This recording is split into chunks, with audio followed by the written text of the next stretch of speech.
Hello, I'm Gwen Hill from Pine Ridge Baptist Church Sunday School Department Ladies Class. We are in the book of Revelation, studying chapter 6 currently. We have already looked at chapter 6, verse 1 and 2, but I want to refresh your memory just a little bit. The church, all the believers in Jesus Christ as Savior, who believes on Him, have been raptured. We are now in heaven. John is in heaven, and he is writing for us everything that he sees and hears. You've got to remember that John is in the very first century. We are 20 centuries later, and technology has changed, vocabulary has changed. Things that colloquialisms change, our span of reference changes. If I ask you about weapons of war today, think of all the things you could mention that were not even envisioned in John's day and time. Airplanes, nuclear weapons, biological weapons, tanks, machine guns, AR-15s, whatever those are, all the military equipment, the night goggles, everything that we take for granted in 2023, 2024, John had no clue about. And he had to describe those things when the best of his time, it was hand-to-hand combat with swords and with bow and arrows or throwing rocks, slingshots, that kind of thing. So he's got to take that vocabulary and find ways to describe to you and me what he's seeing. It's a monumental job. And I think he does a good job. But it adds to the prophetic. Some of these things that he says, we already know what they are. Some of the things we wonder. But let's look. Jesus has told him in chapter 1, in verse 19, he told John, Jesus did, he said, write the things which you've seen. And that's the thing since the beginning of his vision. And how old is John? In his mid-90s. Where is John? He exiled on an island in the Aegean Sea. This island is for political prisoners. And life is hard. That's where John is at in verse 19. He says, John, write the things that you've seen. Everything that you've seen thus far in this vision. And the things which are. John, you are the mentor. You are the elder over 7 churches in Asia Minor. I'm going to have you take down letters for each one of those churches. That's the things that are. The things that are going on currently. And the things which will take place after this. Each one of those letters represents an age in the church age. And those letters are very descriptive and touches the heart of many of us. But at the end of writing those letters, John was told, come up here. And the vision, the place of his vision changed. John is now in the very throne room of God. He is seeing things and hearing things that no other mortal has ever seen. It is remarkable that he was able to write it all. But the Lord has given him strength. I'm going to read the first 2 verses of chapter 6. We've already went over those. That is where God holds in his hand the scroll that is the title deed to earth. And the angel comes forth, and John is so upset because no one is able to take that scroll from God's hand and to read it. And John and the rest of the company on the throne room know that that is the title deed to earth, and without it, the earth cannot be redeemed. The earth dominion of the earth was given to man, and when man rebelled, mankind gave it to Satan, and Satan won't give it back without a fight. So who is, this strong angel says, who is worthy to take it? And Jesus Christ took it. Jesus Christ has paid the price for it. It belongs to him. And now is the time that he's choosing to take back the earth. So, verse 1 and 2 in chapter 6. Now I saw when the Lamb opened one of the seals, and I heard one of the four living creatures crying with a voice like thunder, "Come and see." And I looked, and behold, a white horse. He who sat on it had a bow, and a crown was given to him, and he went out conquering and to conquer. When we talked about this the last time, we decided that this was the Antichrist. He comes on a white horse, and he is given a crown. Jesus will come in chapter 19 on a white horse, but no one gives him a crown. He already has many crowns. The Antichrist's crown is a Stephanos crown. It is a crown that you would give to the winner of like the Olympic Games. It is a temporary crown. But Jesus' crown is a diadem. It is a permanent, majestic, kingly crown. And it was given to him. Christ already had it. And he went out conquering and to conquer. But he went out to conquer and conquer with an arrowless bow. So it means he did a lot. He was a master manipulator, a master at convincing people. We will find out later that he convinces a lot of leaders to give him their power. Very, very convincing. Jesus said, be careful that you're not deceived, remember? Okay, so he's on the scene. The tribulation doesn't really start until he signs the peace agreement with Israel. When he signs that peace agreement, the tribulation starts. The Antichrist comes on the scene prior to that, so that he has knowledge behind him. He has people who support him, people who are giving him credit for being very influential. You have to be very influential to talk Israel and to talk the Arabian countries into signing a peace agreement. So he has to be someone who's very known to them and someone that they trust. So he's coming on the scene. Now from this time until the time that he actually has that peace treaty signed, could be a day, could be a week, a month. Okay? We don't know how long. But he's on the scene. Now let's go to 3 and 4. When he, talking about Jesus, when he opened the second seal, I heard the second living creature saying, "Come and see."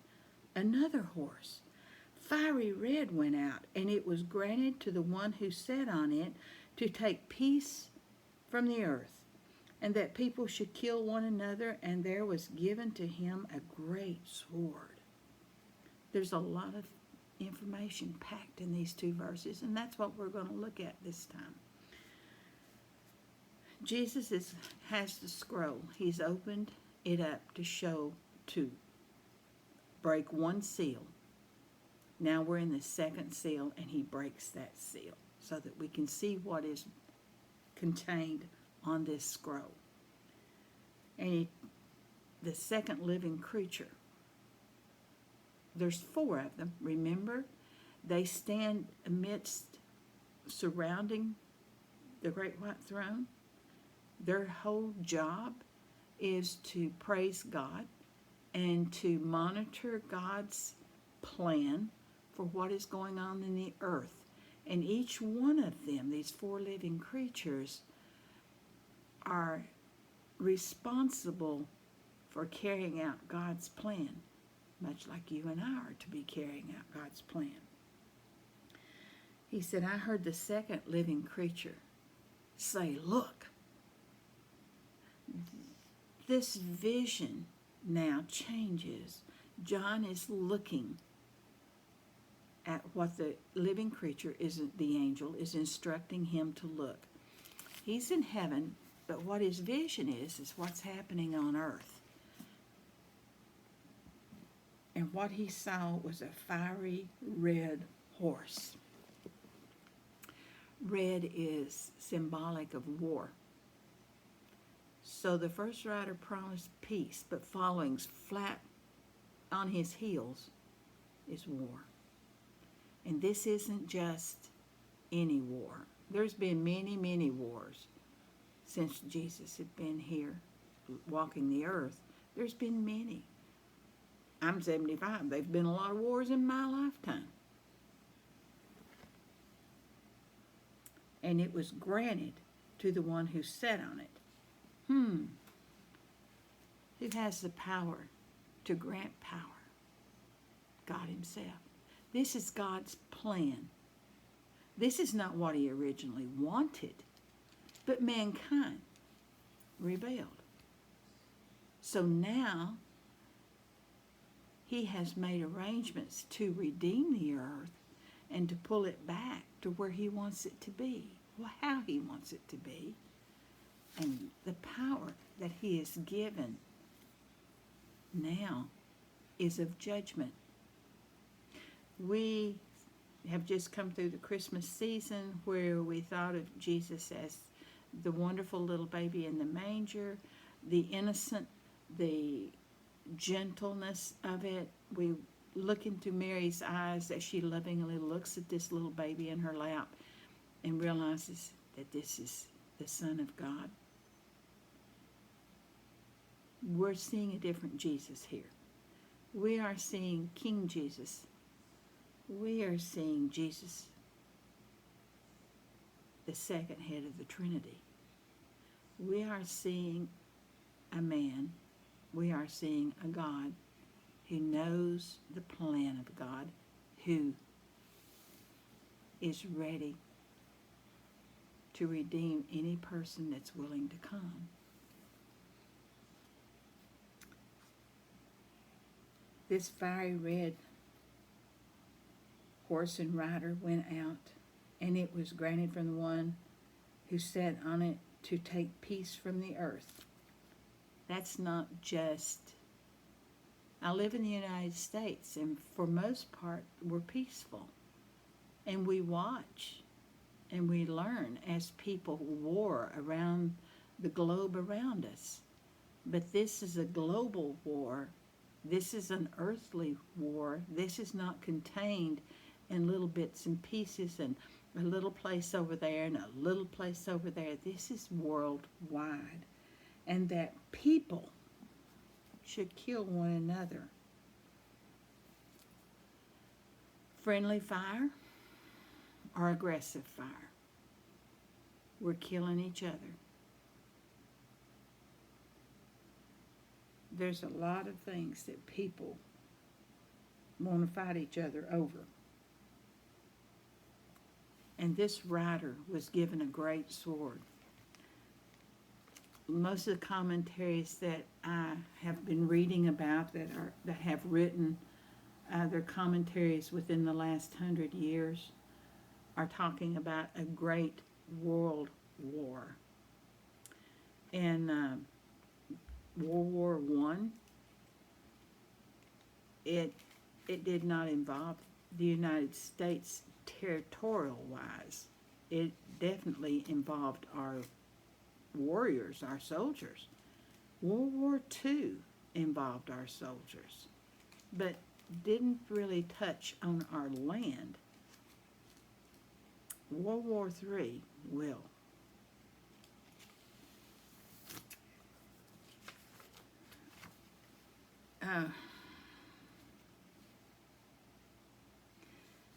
The Antichrist came in peaceably, and it was false peace. We know because 3.5 years later, they're warring all over the place.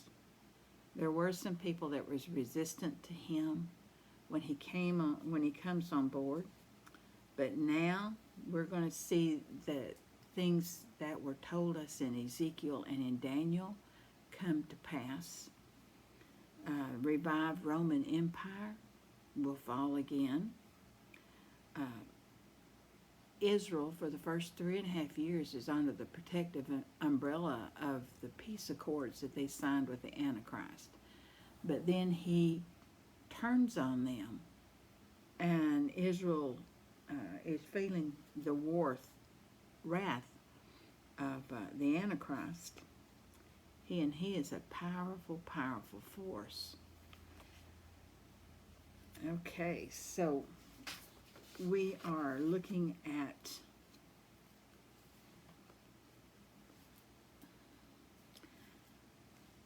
a false peace that is followed by global wars. And let's read that in Matthew 24, 7 and 8. Matthew 24, 7 and 8.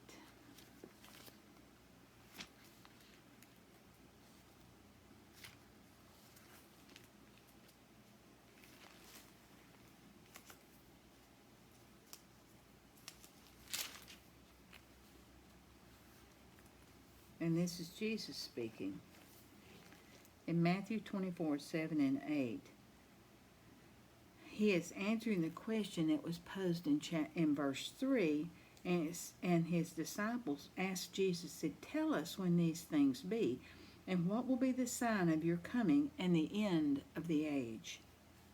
And Jesus says in verse 7, "For nation will rise against nation, and kingdom against kingdom, and there will be famine, pestilence, and earthquakes in various places. All of these are the beginnings of sorrows." So we see that beginning here in this 4th verse, rising up to kill one another. Our next 2 verses are 5 and 6. That's the 3rd seal. Let's go ahead and do those. "When he opened the 3rd seal, I heard the 3rd living creature say, 'Come and see.' So I looked, and behold, a black horse, and he who sat on it had a pair of scales in his hands. And I heard a voice from the midst of the 4 living creatures saying, 'A quart of wheat for a denarius, and 3 quarts of barley for a denarius, and do not harm the oil and the wine.' And when he opened," we're going to stop right there. That was just going to do the 3rd seal. All right, Jesus opens the 3rd seal. We have the Antichrist and we have war that are already beginning on earth. And then we hear that the 3rd creature says, "Come and see." What does the black horse stand for? Famine. Okay, famine. "And he who sat on it had a pair of scales in his hands." That speaks of rationing. Food will be so scarce that what little bit there is of it will be rationed. How bad will that rationing be? Well, John, as he's trying to describe the rationing, his mind is going to the Roman soldiers and how much they're allotted to eat per day on any day that they're expected to have combat. Enough to keep them going, not enough to get fat and lazy on. Okay? So that's a working man's daily wage for the poor would be 1 denarius. What is a soldier's? A quart of wheat. That the bread that he can make from a quart of wheat. That's how much they ration their soldiers. The Romans ration their soldiers.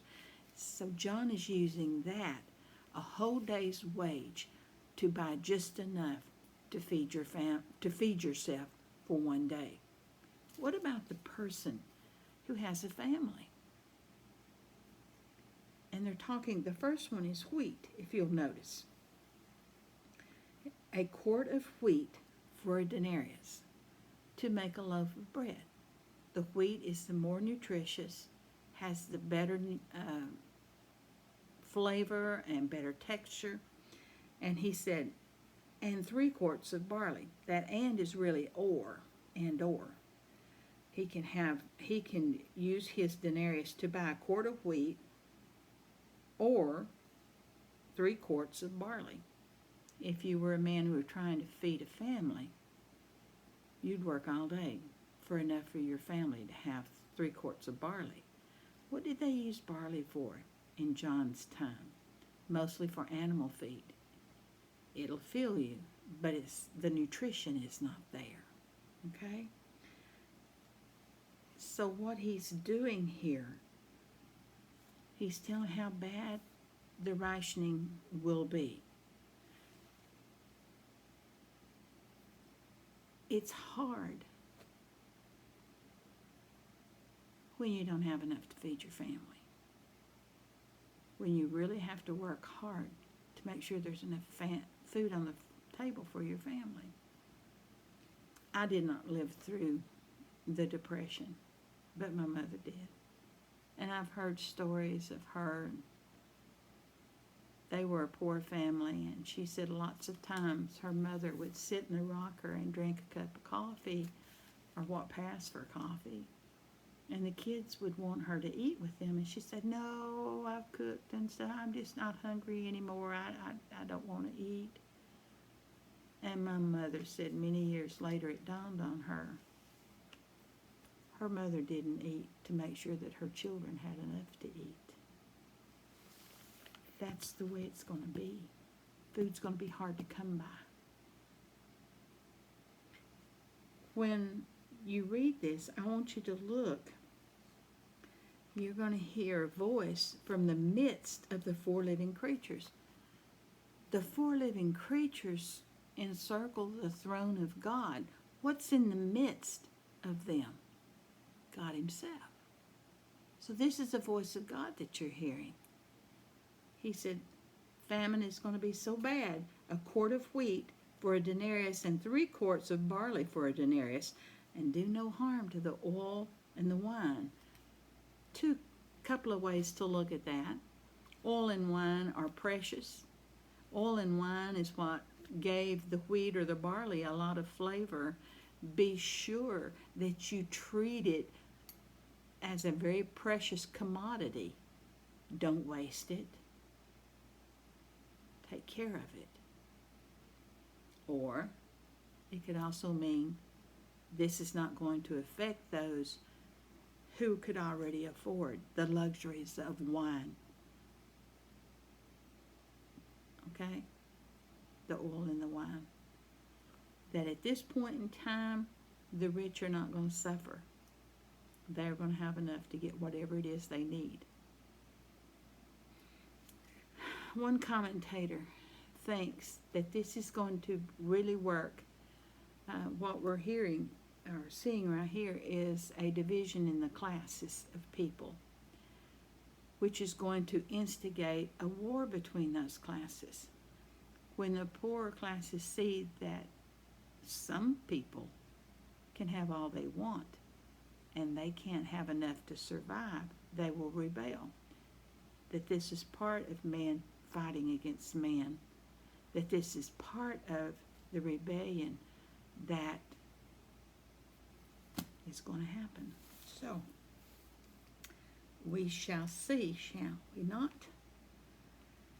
I hope I don't. I don't think I will. I'm going to be up there with John. I hope you are too. It's going to be expensive beyond the obtaining of most people. Food product is going to be bad. That creature that comes on the black horse is to be feared. Today, I read an article that said there is an insect, not an animal, an insect that they haven't identified yet that is consuming a lot of food product in the eastern countries. That's interesting. I hope you have a good week. I'll see you later.